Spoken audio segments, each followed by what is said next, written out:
Queridos, boa tarde. A graça e a paz do Senhor Jesus. Vamos orar mais uma vez, pedindo a bênção de Deus para esse momento. Pai amado, Santo, obrigado pela Tua graça e o Teu amor, que nos tem conduzido até a Tua casa nesta noite.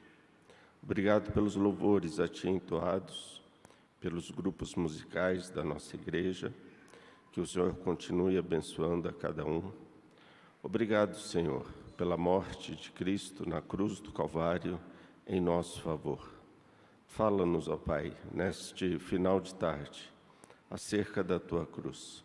Usa-nos para a Tua honra, para a Tua glória e louvor.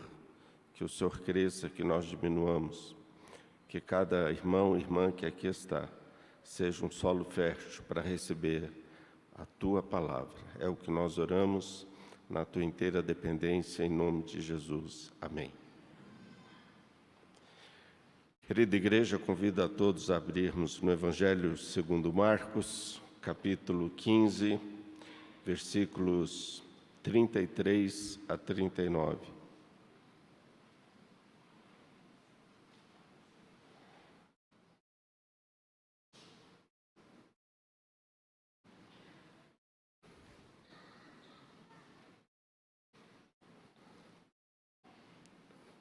Eu leio os versos ímpares e a igreja, acompanhando, por favor, leiam os versos pares.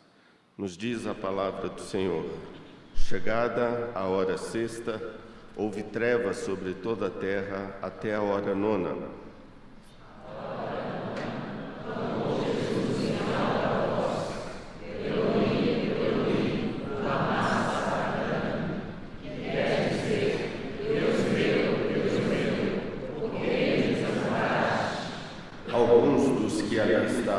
Ouvindo isso, diziam: vede, chama por Elias.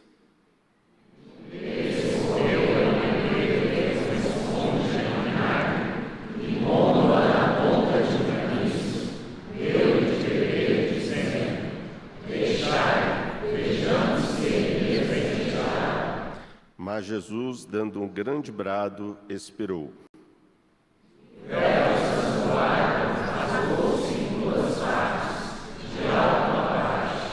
O centurião que estava em frente dele, vendo que assim expirara, disse: verdadeiramente este homem era filho de Deus. Queremos, irmãos, nesta tarde falar acerca da centralidade da cruz na morte de Cristo. Obviamente, nós não vamos esgotar um texto tão rico como esse, mas apenas ressaltar alguns ensinamentos que temos aqui sobre o significado da cruz de Cristo. A cruz é um tema central na teologia reformada. Para Lutero, a cruz é o único locus autêntico do conhecimento humano de Deus, e isto é a cruz de Cristo, na qual Deus se revela, mas na qual ele paradoxalmente se oculta.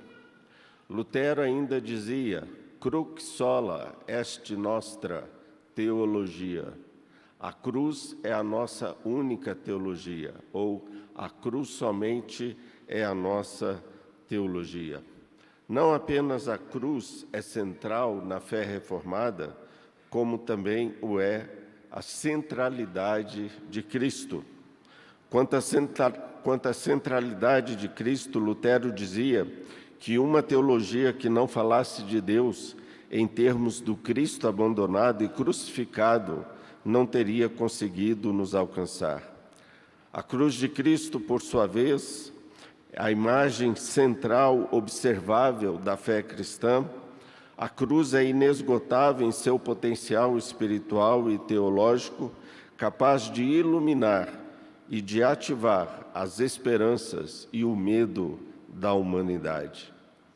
Portanto, queridos, diante destas observações, nós vamos ao texto, ver o que ele nos fala da morte de Cristo na cruz. Verso 33.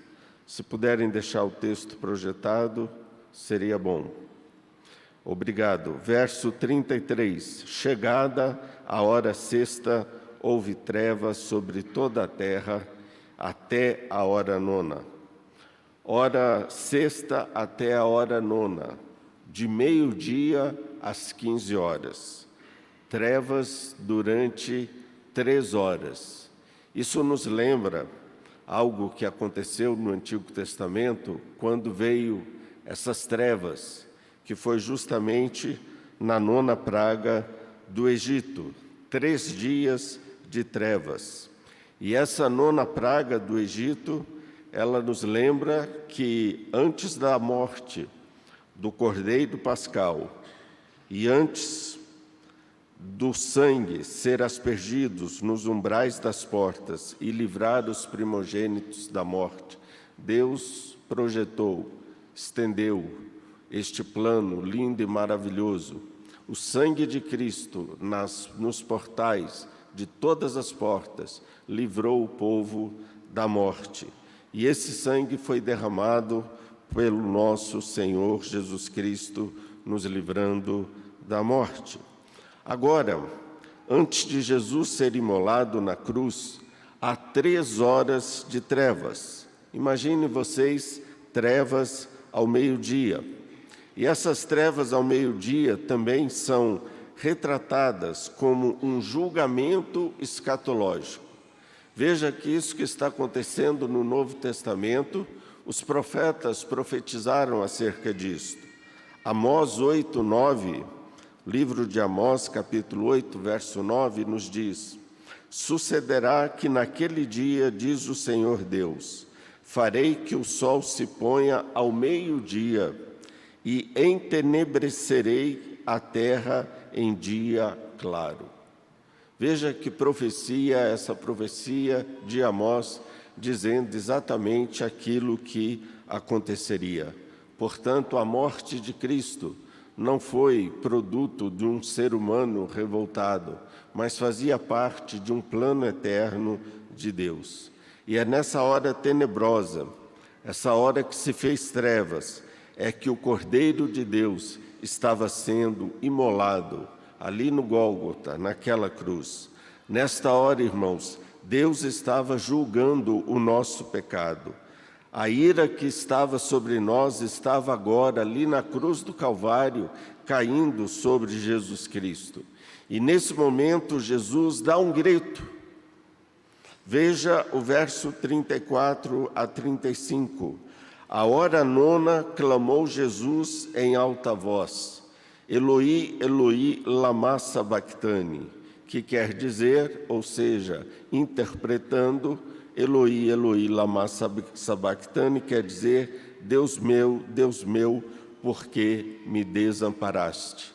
Esta expressão está em aramaico, o que confirma a língua em que Jesus falava, e depois ele a traduz para o hebraico. E aí o evangelista Mateus traduziu para o grego e irmãos queridos traduziram a nossa Bíblia para o português. Ele deu esse grito. Alguns do que ali estavam, ali ao pé da cruz, eles ouviram e diziam: vede, chama por Elias. E um deles correu a embeber uma esponja em vinagre e, pondo-a na boca de um caniço, deu-lhe de beber, dizendo: deixai, vejamos se Elias vem tirá-lo. Meu Deus, por que me desamparaste? Essa expressão de Jesus é um eco do Salmo 22, 1 e também de outro texto que estarei meditando com os irmãos. No Salmo 22, 1, nós temos Davi dizendo: Deus meu, por que me desamparaste? Por que acham longe de mim a salvação as palavras do meu bramido? Aqui o salmista identifica Jesus como justo que sofre por nossa causa. Jesus, irmãos, ele é totalmente abandonado, exposto ao horror do pecado de toda a humanidade. E esse horror era tão total, tão grande, que em sua respiração, à beira da morte, ele sente a separação de Deus. Deus se separou de mim. E ele diz: Deus meu, por que me desamparaste?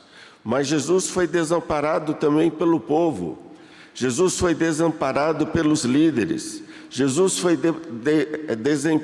desamparado pelos seus discípulos, pelos ladrões. E agora ele é desamparado pelo seu próprio Pai, pelo próprio Deus. E nesse momento que ele dá esse grito, se faz 3 horas em trevas, o sol se esconde. Agora também a terra e o céu também desampararam a Jesus. Um momento, irmãos, de muito sofrimento. Jesus, naquele momento ali na cruz, ele está tomando sobre si o pecado de todos nós, o pecado de toda a humanidade, o pecado daqueles que viveram antes de Jesus e o pecado daqueles que viveram depois de Jesus. O sofrimento de Jesus, o Filho de Deus, é um sofrimento real, histórico e palpável. Jesus, ele não teve uma morte ilusória, sem sofrimento, como queriam defender os gnósticos, essa heresia que havia ali no primeiro século. O sofrimento do Filho de Deus, ele foi visto pelos judeus como uma contradição de termos.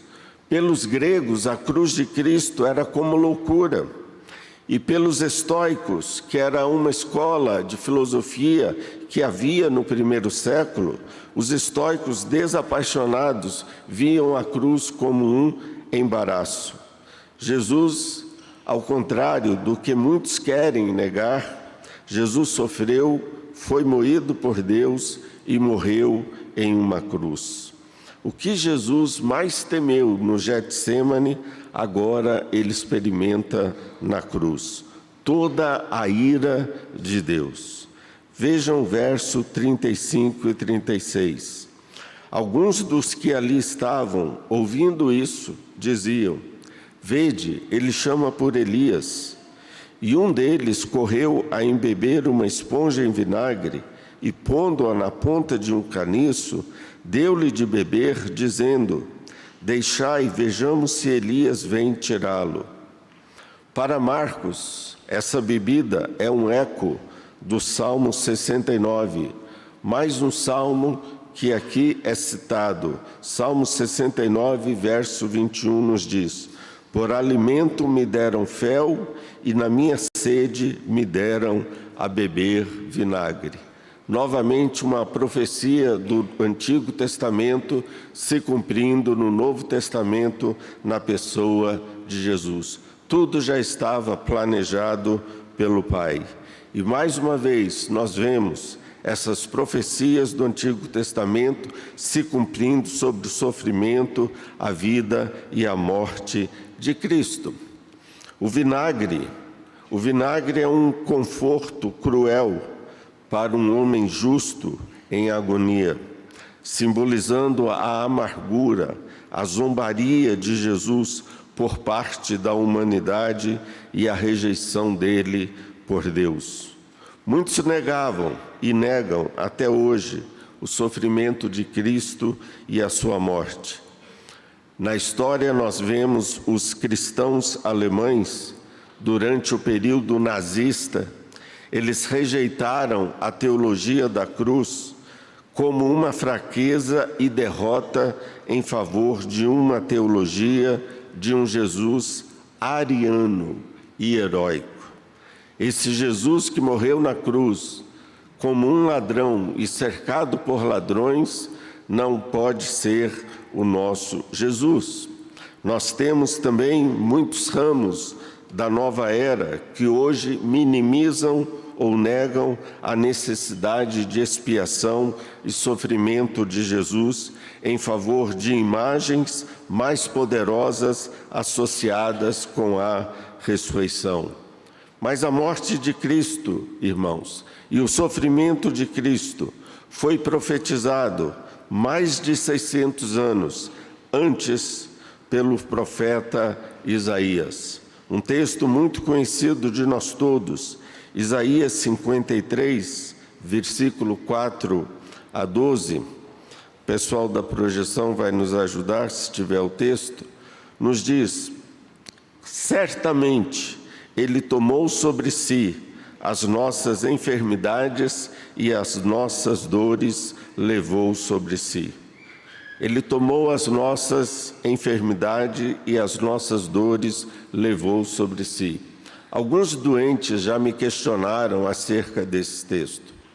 Como nós podemos adoecer se Jesus levou sobre si as nossas dores e as nossas enfermidades?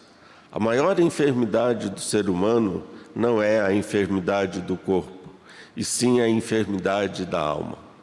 Almas doentes, almas sem Deus, são almas que estão enfermas. O que Jesus fez na cruz foi tirar de nós esse pecado original e dizer que nós somos inocentes por meio do sacrifício de Jesus Cristo. Por isso nos diz o texto que Ele tomou sobre si, e isso estava acontecendo ali na hora da cruz, as nossas enfermidades e as nossas dores levou sobre si, e nós o reputávamos por aflito, ferido de Deus e oprimido. Foi Deus quem feriu Jesus, mas Ele foi traspassado pelas nossas transgressões e moído pelas nossas iniquidades. O castigo que nos traz a paz estava sobre Ele, e pelas suas pisaduras fomos sarados. Todos nós andávamos desgarrados como ovelhas, cada um se desviava pelo caminho, mas o Senhor fez cair sobre Ele a iniquidade de todos nós. Isso está acontecendo lá na cruz, a iniquidade de todos os filhos de Deus, caindo sobre Jesus. Verso 7. E Ele foi oprimido e humilhado, mas não abriu a boca. E como cordeiro foi levado ao matadouro, e como ovelha muda perante os seus tosqueadores, Ele não abriu a boca. Por juízo opressor foi arrebatado, e de sua linhagem quem dela cogitou? Porquanto foi cortado da terra dos viventes, por causa da transgressão do meu povo, foi ele ferido. Designaram-lhe a sepultura com os perversos, mas com o rico esteve na sua morte, posto que nunca fez injustiça, nem dolo algum se achou em sua boca. Todavia, ao Senhor agradou moê-lo. Imaginem isso nessa tradução em palavras, imaginem isso na vida real de Jesus Cristo. O Senhor, Yahvé, agradou moê-lo, fazendo-o enfermar, quando der ele a sua alma como oferta pelo pecado. Verá a sua posteridade e prolongará os seus dias, e a vontade do Senhor prosperará nas suas mãos. Ele verá o fruto do penoso trabalho de sua alma e ficará satisfeito. O meu servo, o justo, com o seu conhecimento, justificará a muitos, porque as iniquidades deles levará sobre si. É desta cura que trata o nosso texto. Jesus está tomando sobre si as nossas enfermidades e as nossas dores, o nosso pecado. Nós lemos no próprio Antigo Testamento, quando Deus fala que os nossos pecados são como uma doença, como uma enfermidade. Por isso eu lhe darei muitos como a sua parte, e com os poderosos repartirá ele o despojo, porquanto derramou a sua alma na morte e foi contado com os transgressores. Contudo, levou sobre si o pecado de muitos, e pelos transgressores intercedeu. Esse texto, irmãos, é um texto muito rico, seria outro sermão, mas eu o cito aqui para mostrar a relação do Antigo Testamento com o Novo Testamento. ambos se completando, ambos mostrando que a Bíblia que nós temos, ela realmente é inspirada por Deus. Notem o tanto de detalhes, de minúcias, que esse texto de Isaías nos relatam acerca da morte de Jesus Cristo. Isaías, o versículo 4 e 6 que nós lemos, nos fala do servo que foi ferido para trazer-nos cura. É o ferido de Deus que nos cura. Nós temos aqui um texto muito interessante, escrito pelo teólogo católico, o Henry Nouwen, quando ele escreveu um livro cujo título é O Ferido que Cura. E esse ferido que cura é o próprio Senhor Jesus.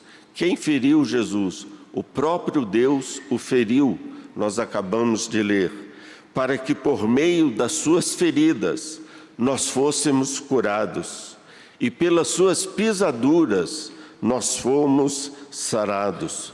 O texto nos fala da morte vicária de Jesus, que ele morreu e entregou a sua vida por muitos, não por todos, mas pelos eleitos. Um servo inocente, nos diz o texto, toma o lugar do culpado. Isaías 53, de 4 a 12, esse texto que nós lemos, é um dos textos do Antigo Testamento que falam da morte vicária que Cristo padeceu pelos nossos pecados. O Dr. Gerhard Barth, ele nos fala disto com as seguintes palavras: este é o único texto do Antigo Testamento que fala sobre a morte vicária de Cristo. 600 anos antes de Cristo, esse texto de Isaías foi escrito. Van Groningen, outro comentarista famoso em nosso meio, ele prefere dizer: este é o texto mais claro, um dos mais importantes. Nesses versos de 4 a 6 de Isaías, nós temos o cerne da passagem, o núcleo da mensagem do Evangelho. Isso aponta para o animal inocente, morrendo no lugar de um pecador. Cristo levou os nossos pecados. Agora observem essa ênfase no plural, nesse texto que nós lemos. Cristo levou as nossas enfermidades, enfermidades físicas, psicológicas e morais, mas principalmente e de fato a nossa enfermidade da alma, a nossa enfermidade do pecado, as nossas dores, mágoas, luto, decepções, perdas, doenças, violência, as nossas transgressões, a nossa tendência ao pecado, as nossas iniquidades, a maldade do nosso coração. E ele fala: nós nos desviamos, a nossa alienação de Deus, e escolhemos seguir o nosso próprio caminho, a nossa falta de condição de seguirmos aquilo que é certo, a não ser que tenhamos a ajuda e a direção de um pastor. Tudo isso estava na cruz de Cristo. A cruz, meus irmãos, fala acerca de nós. A cruz fala da nossa alma. A cruz fala da nossa vida interior. Na cruz nós nos encontramos. Na cruz nos encontramos conosco mesmos. Carl Gustav Jung, um psiquiatra e psicanalista, Jung era discípulo de Freud e trabalharam juntos um tempo até que eles se separaram. Jung passou a discordar de Freud e ele então estabeleceu a sua própria escola de psicanálise. Jung dizia que a maioria dos casos que ele tratava no seu divã, o problema era um problema da alma, era um problema que o homem tinha com Deus. E Jung, falando da cruz, ele nos diz: a cruz é o sinal que mais se aprofunda na alma humana e na experiência psicológica. É a mais forte imagem vertical e horizontal, terreno e celestial. Deus e o homem se encontram na cruz. Fecha aspas.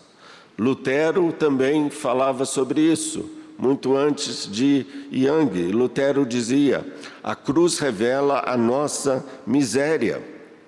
Lutero ainda dizia: a cruz revela a nossa necessidade de Deus. Uma cruz que foi erguida por nossa causa. Mostra que Jesus morreu não por nós termos feito algo errado, mas por tudo aquilo que nós havíamos feito em Adão. Deus agora nos perdoa. 1 Coríntios 15:3 nos fala sobre isso, nos diz: antes de tudo vos entreguei aquilo que também recebi. O quê? Que Cristo morreu pelos nossos pecados, segundo as Escrituras. Deus morreu pelos nossos pecados, segundo as Escrituras. Amós, Salmos, Isaías, todo o Antigo Testamento está falando acerca de Jesus. Nós temos uma cristologia no Antigo Testamento. Tem gente que não prega no Antigo Testamento porque o Antigo Testamento não é Evangelho. Não, nós temos o Evangelho no Antigo Testamento. Jesus diz: examinais as Escrituras, o Antigo Testamento, porque elas testificam de mim, elas dão testemunho acerca de mim. As Escrituras estão testificando também a morte vicária de Cristo Jesus na cruz do Calvário. Mas os últimos versículos do nosso texto de Marcos, verso 37 a 39, chamam a atenção dos irmãos. Mas Jesus, dando um grande brado, expirou, e vendo o véu do santuário, rasgou-se em duas partes, de alto a baixo. E o centurião que estava em frente dele, vendo que assim expirara, disse: verdadeiramente este homem era filho de Deus. James Edwards, um comentarista do Evangelho de Marcos, nos fala que a morte de Jesus não é um término, mas a causa de dois eventos excepcionais. Quais são esses dois eventos? Primeiro, o rasgar do véu no templo, verso 38. E o segundo, a confissão do centurião, o verso 39. Esses dois eventos significam que a morte do Filho, sofredor de Deus, não é um fim trágico, mas um evento de cumprimentos e de revelação divinos. Irmãos, a morte de Cristo é o fato mais importante da história. Não é à toa que a história é dividida antes de Cristo e depois de Cristo. Dele depende a salvação de todos os pecadores. A ressurreição jamais existiria sem a Páscoa, sem o sofrimento e a morte de Jesus. O verso 37 nos diz: mas Jesus, dando um grande brado, expirou. Jesus aqui bradou em alta voz, desculpem-me o pleonasmo, e todos que estavam ali por perto ouviram. Um brado de rendição, mas também um brado de vitória. O paralelo em João, capítulo 19, verso 30, João nos diz: quando, pois, Jesus tomou o vinagre, disse: está consumado, e inclinando a cabeça, rendeu o espírito. Está consumado, literalmente, está pago. Esta era uma frase cultual pronunciada pelo sacerdote ao terminar um sacrifício. Jesus toma isso para si, como o Cordeiro Pascal, que morreu em nosso lugar. A obra de Cristo está concluída. Lucas 23, 46, também relatando esse momento, nos diz: Então Jesus clamou em alta voz: Pai, nas tuas mãos entrego o meu espírito. E dito isto, expirou. Jesus estava consumando a sua obra de redenção, esmagando a cabeça da serpente, cumprindo Gênesis 3,15. Jesus estava nos salvando de Deus, da ira de Deus. Jesus estava pagando o preço exigido por Deus. Jesus estava nos comprando para Deus. Apocalipse 5,9 nos diz: porque fostes morto e com teu sangue compraste para Deus os que procedem de toda tribo, língua, povo e nação. O sangue de Cristo foi o preço pago para que nós viéssemos a pertencer a Deus, viéssemos novamente sermos amigos de Deus. Jesus também não morreu como mártir. Ele se entregou, ele entregou a sua vida como sacrifício santo e agradável a Deus. Isso aconteceu no momento em que Jesus morreu. Com a sua morte, ele quebrou o poder das trevas. Vejam o verso 38. O véu do santuário rasgou-se em duas partes, de alto a baixo. O véu rasgar implica na abolição e no término de todo o cerimonial judaico. A morte de Cristo marca o fim do templo. Dr. James Edwards, esse comentarista do Evangelho de Marcos, nos diz sobre o templo que a sua destruição, ele foi destruído no ano 70, que a sua destruição, que no momento da morte de Jesus, o véu entre Deus e a humanidade foi removido. Agora o Santo dos Santos está aberto. O Santo dos Santos agora, irmãos, é o próprio Senhor Jesus. É aonde nós encontramos Deus e a sua glória, a sua Shekinah. Vejam Hebreus 10, 19 a 20, que nos diz: tendo, pois, irmãos, intrepidez para entrar no Santo dos Santos. Por que caminho? Pelo sangue de Jesus, pelo novo e vivo caminho que ele nos consagrou pelo véu, isto é, pela sua carne. A cruz de Cristo é o único caminho para Deus. Não há outro caminho para o homem se chegar a Deus, a não ser por meio da cruz de Cristo. Ninguém fez, irmãos, o que Jesus fez para que nós tivéssemos acesso a Deus. Nenhum anjo é nosso intermediário em relação à pessoa de Deus, porque nenhum anjo morreu, ficou 3 dias sepultado e ressurgiu.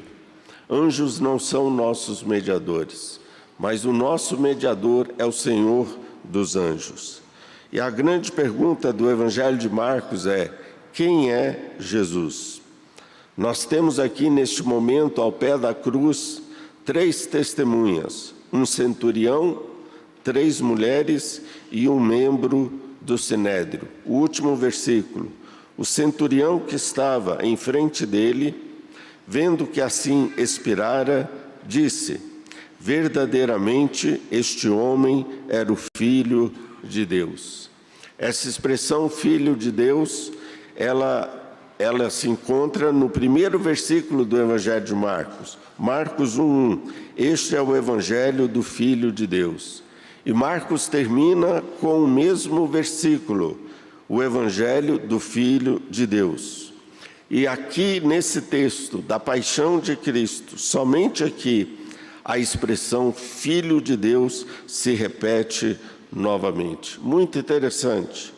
Só na morte na cruz é que é possível nós entendermos corretamente quem é Jesus e o que o Filho de Deus significa. A cruz é a revelação suprema de Jesus como Filho de Deus.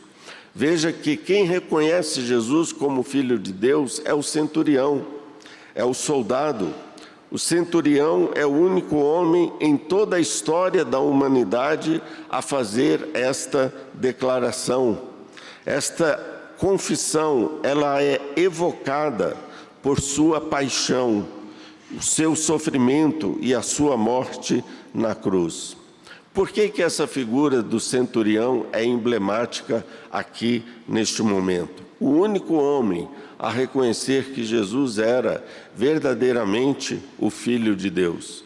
Jesus teve o seu ministério ali durante 3 anos.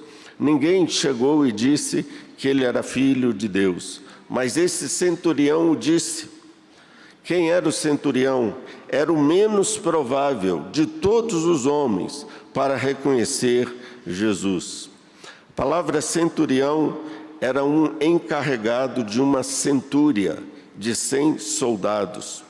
Eram os 100 soldados que acompanhavam Jesus até o Calvário. E agora um gentio, um soldado romano, um centurião, ele reconhece que Jesus é verdadeiramente o Filho de Deus. Durante todo o Evangelho de Marcos, nenhum dos discípulos conseguira ver em Jesus como Filho de Deus. Nem um judeu, nenhum temente a Deus. Mas agora nós vemos um gentio reconhecendo Jesus, um soldado romano, o menos provável de todos os homens. Por que eu digo isso? Porque o soldado ele tinha que fazer juramento ao rei, ao imperador, a César Augusto. Na moeda, e essa moeda é da época de Tibério, uma moeda antiga do Império Romano, tinha na moeda gravado Tibério César, filho do divino Augustus. Ou seja, o César era filho de Deus. A palavra de César era a palavra de Deus. O próprio César era a única figura, a única pessoa que um soldado romano chamaria de filho de Deus. E agora o mais improvável de todos os homens, um centurião, ele confessa Jesus como filho de Deus. Você já viu alguém morrer perto de você, ao seu lado? Esse centurião já tinha visto milhares de pessoas morrerem. Ele já tinha visto milhares de pessoas partirem. Mas aquela morte era diferente. Aquela morte foi diferente. E aquela morte de Cristo transformou, moveu o coração daquele centurião. O centurião viu Jesus morrer, ouviu o seu brado, e esta morte foi diferente, trouxe luz das trevas. Isto é graça, irmãos. Na sua morte, Jesus foi revelado. A cruz de Cristo é a revelação do amor de Deus por nós. Com isso, Marcos deixa claro que só a partir da cruz podemos compreender e falar sobre quem é realmente Jesus. Quero concluir, um teólogo suíço, pastor protestante, um teólogo do Novo Testamento, lecionou na Universidade de Zurique por um longo período. Ele, falando desse texto, ele diz: é o crucificado e não o operador de milagres que provoca a primeira confissão de alguém que realmente compreende as poderosas ações de Deus em Jesus. É o Cristo crucificado. A maior prova de amor de Deus por nós está na cruz de Cristo. Um centurião pagão afirmou que Jesus era filho de Deus. Me permitam citar um teólogo católico muito famoso que se tornou Papa. É Joseph Ratzinger. Joseph Ratzinger escreveu muitos sermões e alguns livros muito bons. E ele diz: junto à cruz tem início a Igreja dos Pagãos, a nova comunidade da Igreja Universal. Jesus veio para nós, para os gentios. A centralidade da cruz na morte de Cristo. Querida igreja, A morte de Cristo na cruz foi a nossa redenção, o pagamento do preço do nosso resgate, o quitamento de toda a nossa dívida que tínhamos para com Deus, o sacrifício de amor do próprio Senhor Jesus em nosso favor, a verdadeira demonstração do amor de Deus por nós. Como diz Romanos 5,8, mas Deus prova o seu próprio amor para conosco pelo fato de ter Cristo morrido por nós, sendo nós ainda pecadores. Se você é uma pessoa salva, nunca duvide do amor de Deus. Ele te salvou porque muito te amou. Termino com algumas frases de Spurgeon. Ele falando acerca deste episódio, ele nos diz: veja como Cristo, cuja morte lhe foi tão amarga, se torna doçura para nós. A rejeição dele, mas a aceitação é nossa. A ferida foi dele, mas a cura é nossa. O sangue foi dele, mas o bálsamo é nosso. Os espinhos foram dele, mas a coroa é nossa. A morte foi dele, mas a vida é nossa. O preço foi dele, mas a compra é nossa. Há mais poder no sangue de Cristo para salvar do que em nosso pecado para destruir. Que creia apenas no Senhor Jesus e sua salvação será realizada. Fecha aspas. Bendito seja Deus, que pela sua morte entregou o seu Filho Jesus para morrer em nosso lugar. Louvado seja Deus. Deus nos abençoe a todos. Shalom.